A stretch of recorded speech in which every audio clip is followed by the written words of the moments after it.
Здравейте! В днешното видео ще ви покажа няколко символа и команди, които ще направят работата ни в терминала доста по-лесна. Първият символ, който ще погледнем, е символът за по-голямо. Той се използва, когато искаме да запишем резултата от дадена команда в текстови файл. Нека за пример да вземем командата ls. Първо ще погледнем какво ни показва тя, за да знаем какво да очакваме в нашия файл.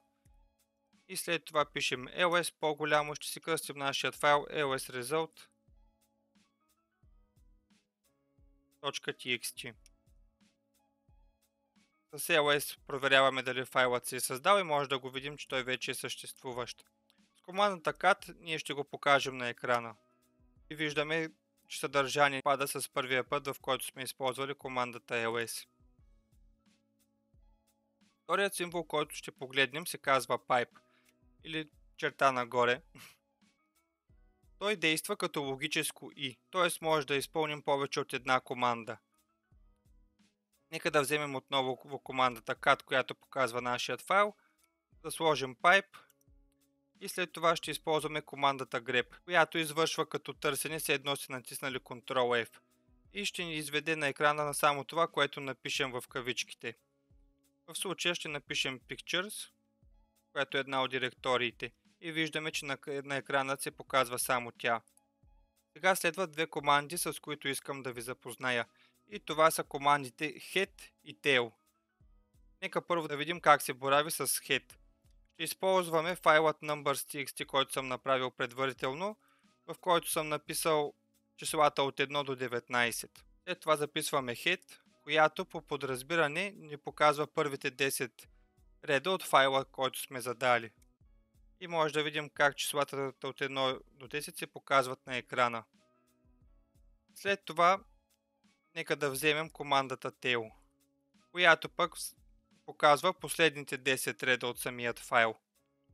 И двете команди имат flag-n, с който може да означим колко реда от самият файл искаме да покажем.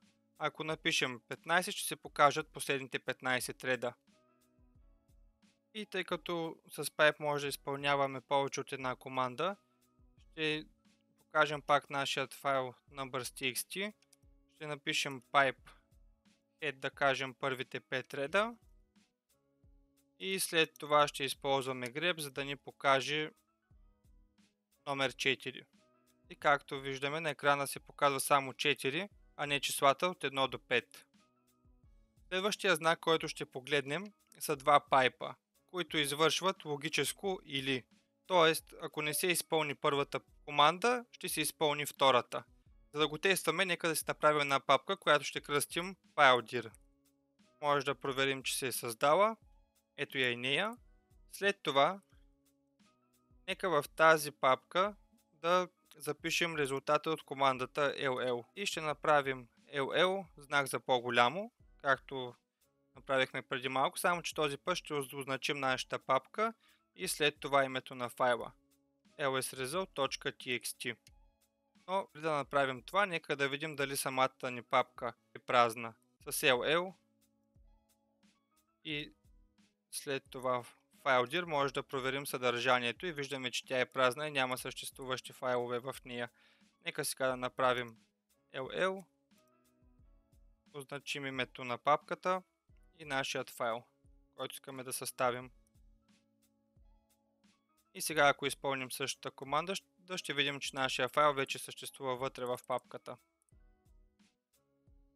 Следващото нещо, което ще направим, за да тестваме двата пайпа, е да се пробваме да изтрием в папката FileDir, което няма как да стане, защото тя не е празна.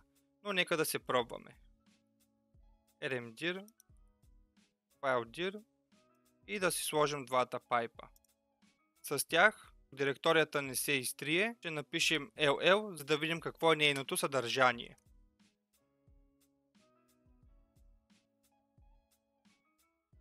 И тук обаче забравихме да сложим, че искаме да направим ll на самата папка, а не на папката, в която се намираме. И виждаме как папката FileDir не е празна и в нея се съдържат нашия файл result.txt.